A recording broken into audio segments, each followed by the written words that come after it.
Hi, this is Brian Cook of Russian Circles and Thrill Jockey recording artists SUMAC, and I'm here with Deep Digs.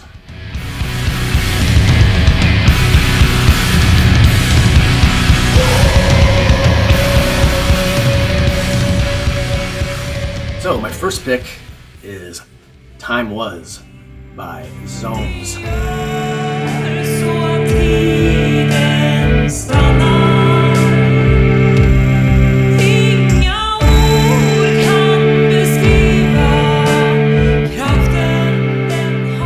For the uninitiated, Zones began as the solo project for Asa Osborne, who was probably best known as the guitar player for Lungfish, and also of The Pupils.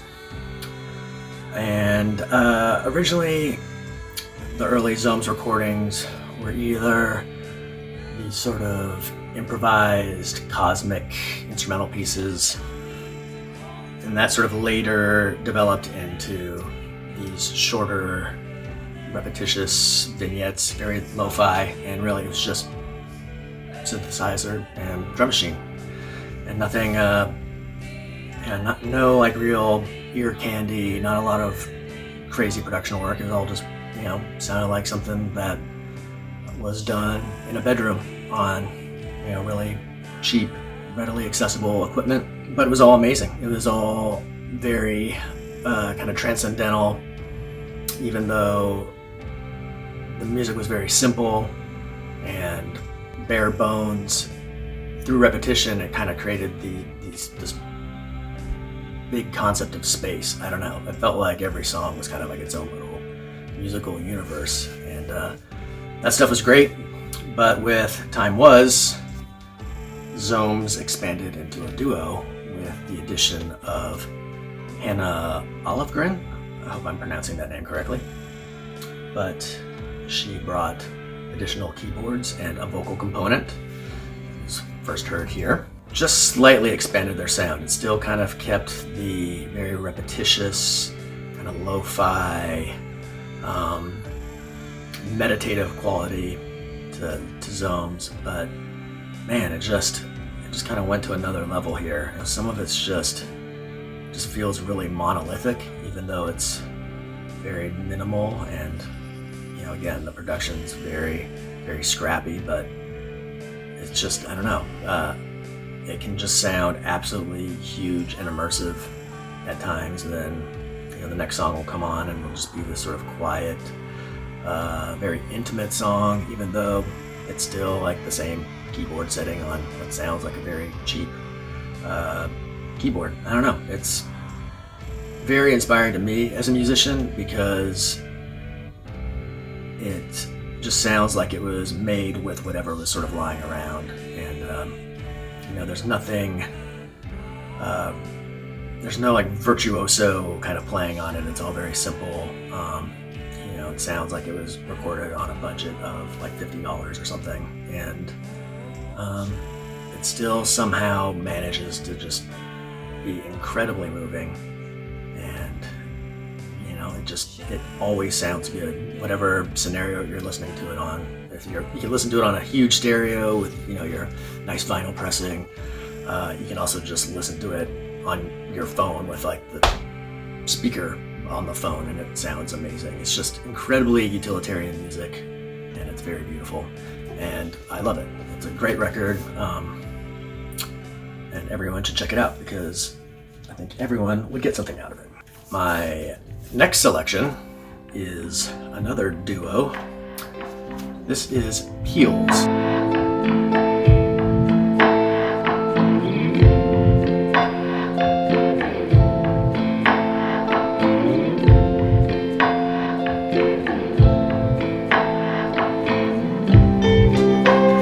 And honestly, I don't know a whole lot about Peels. I know it's two bass players, one from Future Islands and the bass player from Double Dagger, both out of Baltimore.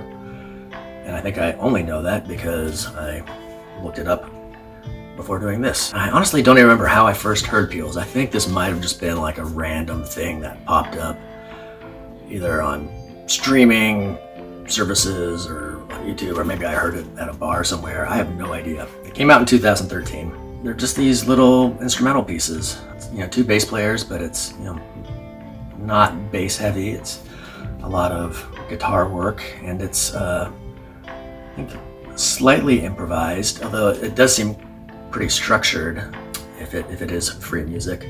But the main thing I really like about it is that it has this really, I don't know, to me, what's a really great sense of melody. I feel like they've tapped into some melodic component that really spoke to me. It's like sometimes you hear a record and every note choice, you're like, yeah, that's the note you should have gone to. And that's the way I feel about this one. It's just like a really great, kind of melancholic sort of soundtrack music. And nothing real flashy about it. It's just really good. I don't know. It's one of those things that whenever you're kind of like, what do I feel like listening to? I don't know if I feel like listening to anything. You just take out the Peels record and it's like, oh man, what a great record.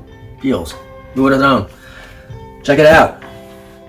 My next selection is a very obvious one, and I almost feel a little embarrassed to pull this one up, but who is actually watching this? A Thrill Jockey piece and isn't already familiar with Tortoise TNT.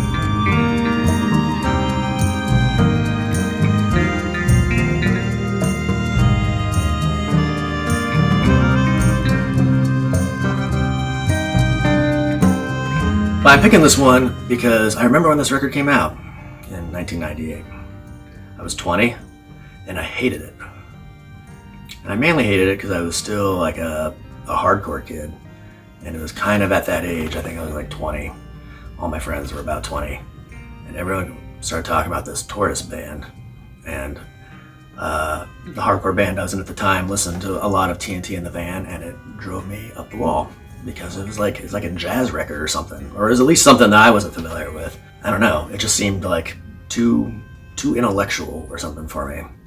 But it's like one of those records that you come back around to later in life when you're maybe a little older, a little wiser, and a little more well versed. I don't know, have a slightly larger worldview, and it was like, God damn, what a great record. All the hype makes sense. It's like. Every song on it is just great. It's like, it almost makes me mad. It's like, how are they good at everything? It's one of those records that I picked because I think it's a reminder to always, keep your ears open, to never just close anything off completely. Because, a lot of my favorite records, the first time I heard them, I was like, what the fuck is this? Minutemen's Double Nickels on the Dime. Man, I hated that record the first time I heard it. Now it's like my favorite record.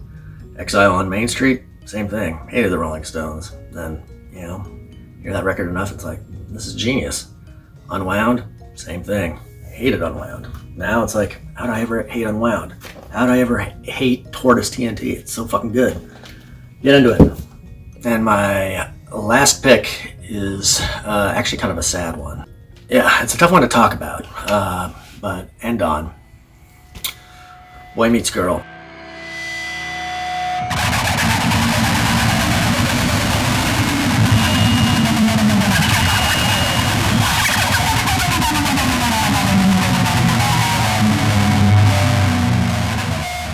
I love ENDON. ENDON is a group out of Tokyo.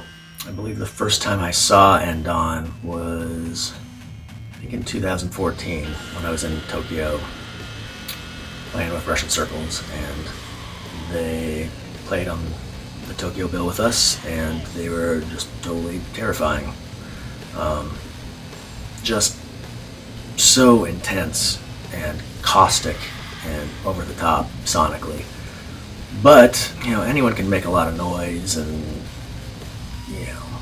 churn up a bunch of sonic ugliness. But ENDON had like structure, and there was like these weird hooks kind of buried in their music. You could tell that it wasn't just this violent, expressionistic thing where there wasn't really any, structure to it. You could tell that it was sort of fleshed out, but allowed room for just these total chaotic moments.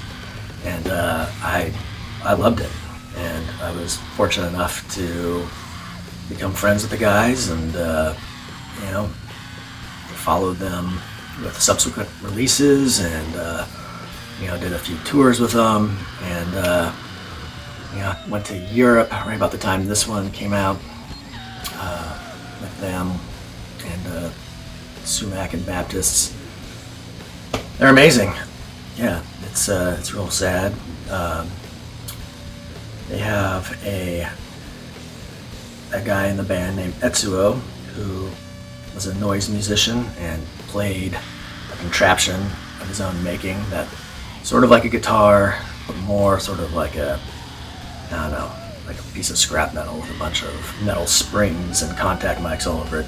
Played it like a guitar through a bunch of pedals and just made this awful, awesome noise. SUMAC was supposed to do some shows with them in Japan before COVID canceled everything, and Etsuo sadly passed away unexpectedly around that time. So it's a very bitter-sweet selection because I love these dudes, and I'm grieving with them for the loss of their bandmate. It's really sad. I'm not sure what the future holds for them, but Boy Meets Girl, their latest record, is amazing and definitely worth your time. Thanks.